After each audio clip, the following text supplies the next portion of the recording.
தயவு செஞ்சு நகராத. உன்னோட இந்த ஜுட்சு ஒரு சாதாரண எனர்ஜி பாம்புன்னு நான் தப்பு கணக்கு போட்டுட்டேன். உன் மேல இருக்கிற இந்த நீல கலர் ஆரா பேர் என்ன? ஹிருடோரா ஒரு டாய் ஜுட்சு. அது சக்ராவா பயன்படுத்தக்கூடிய நின்ஜுட்சு கிடையாது. பாக்குறதுக்கு அது வெறும் ஒரு பஞ்ச் மாதிரி தான் இருக்கும். ஆனா அது இடி மாதிரி இருக்கும்.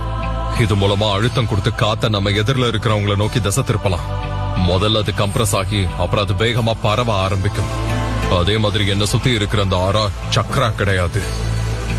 7th கேட் ஆஃப் ஷார்க்க திறக்கக்கூடிய யாரா இருந்தாலும் அவங்களுக்கு இந்த நீல நிற வேர்வை வர்றது சாதாரண விஷயம். இது என்னோட ஆர்வத்தோட உழைப்போட ஒரு வெளிப்பாடுன்னு கூட சொல்லலாம்.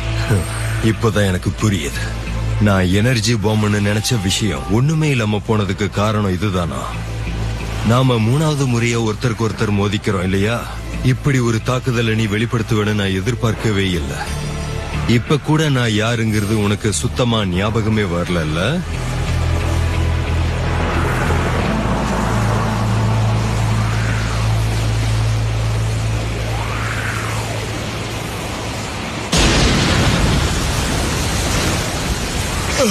நான் தான் உன்னை நகராதன்னு சொன்னேன்ல.